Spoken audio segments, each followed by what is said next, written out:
Hi again. Today we've got a watch which is a bit more down to earth.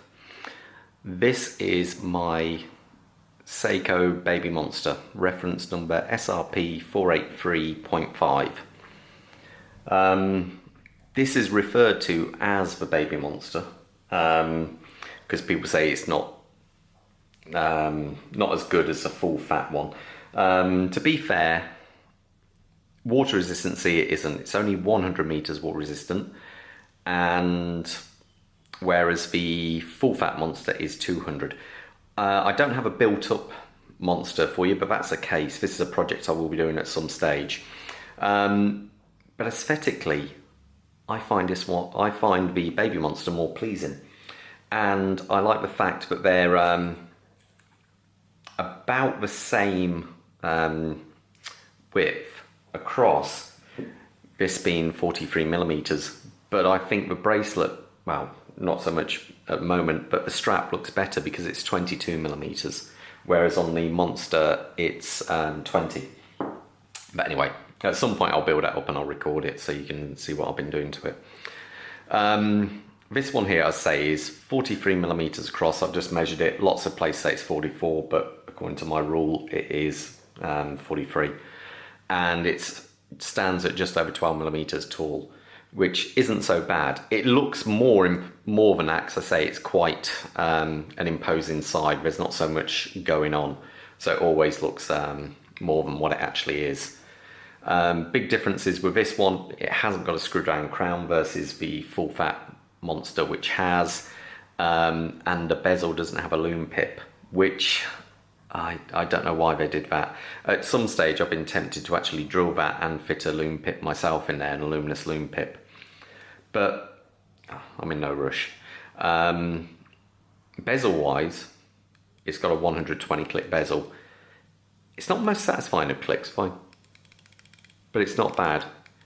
There's an uneven to the one click and the second click. They sound a little bit uneven, but anyway, it's not much back play really, and it fully lines up, perfectly, as I'm about to do. There we go.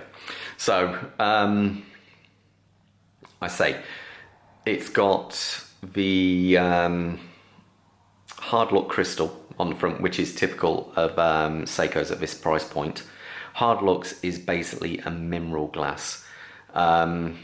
Everyone changed them over to sapphire, but the thing is, a lot of what I read, professional divers actually prefer this, because if they hit it against some coral, it won't actually shatter.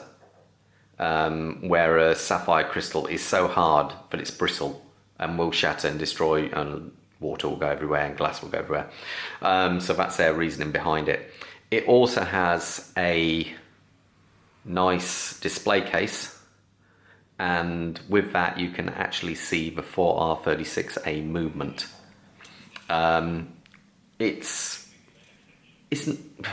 one of those movements. If it's regulated well, it's not bad at all. It's got a 40-hour power reserve, beats at 21,600 hertz, and it has the day-date complication. I think the A refers to the day date, and if it's just an R36, it just has a date. I think the clone of this is the NH36. But it's not a bad movement. I find accuracy-wise, I know lots of people, when they read the specs on one of a cheaper Seiko, they always go plus 45 seconds a day possibility.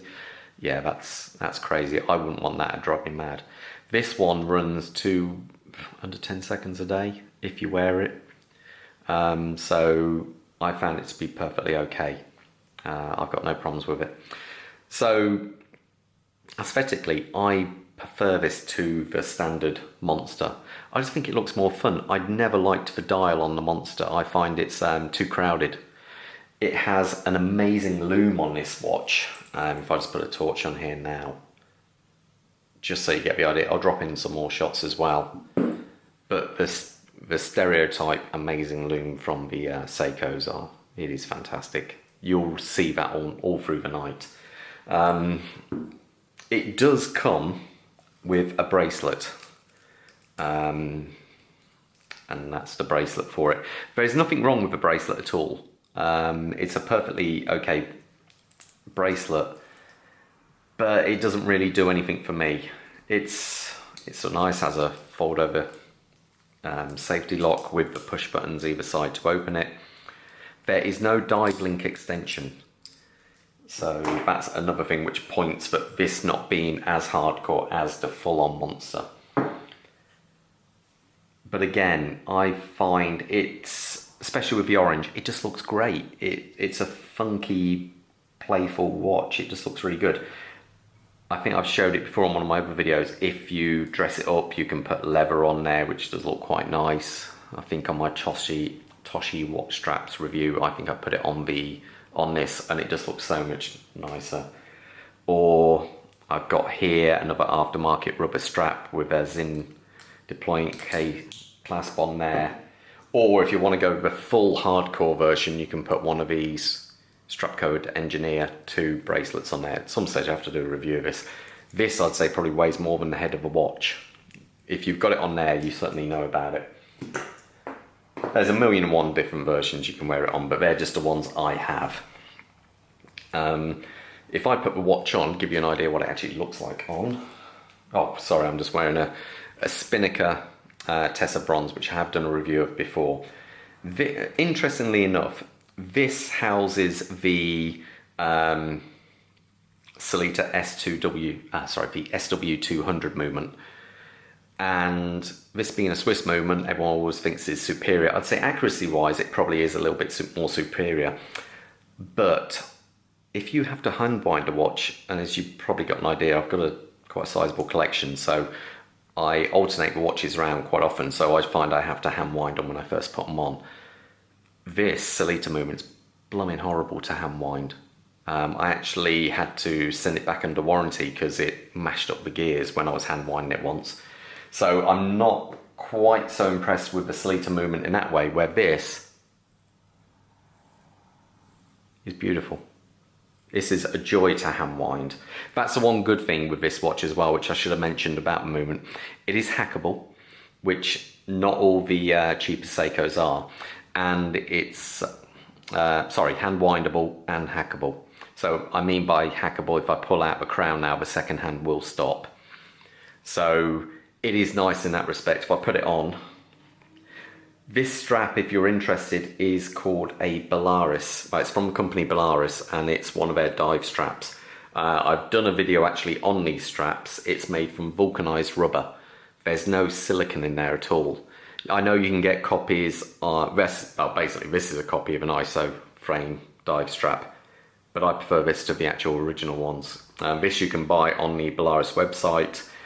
You can buy cheap one. I think these cost about just over or $28 US dollars to buy, and shipping isn't much more, and they ship ever so fast.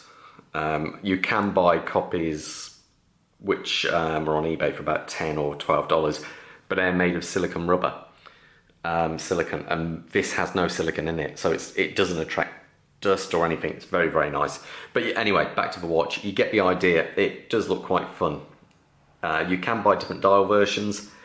I went for the orange by default, really, because I had a Young Hands Mega 1 digital watch, which I brought many years ago, a PVD version, and I simply found I never wore it.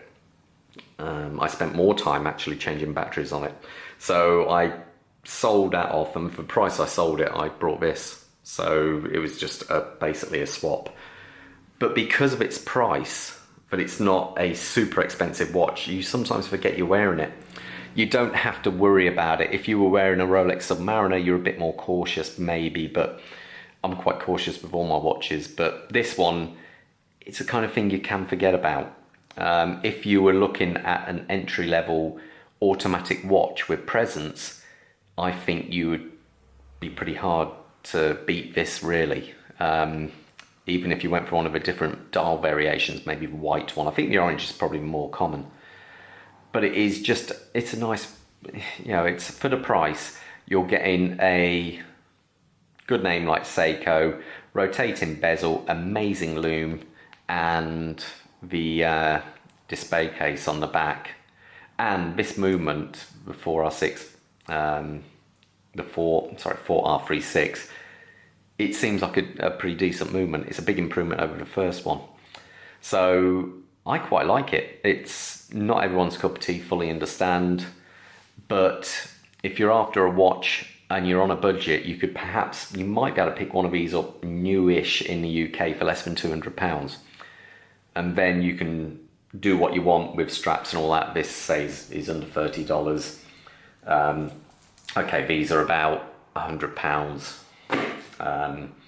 Or you can get yourself some nice leather straps as well. Even this off here would fit on there. I don't know if it'd work, but probably not. So really, that's what I've got to say on the Baby Monster. I think it's a cracking little watch and something you can wear perhaps if you're going out in the evening and you're going around to a barbecue. It's that kind of fun watch. It's can't take it too seriously, but it does. I think it really is a nice watch. And for someone just getting in, or if you were thinking of buying your kid or whatever their first automatic watch, this something like this would be great for them.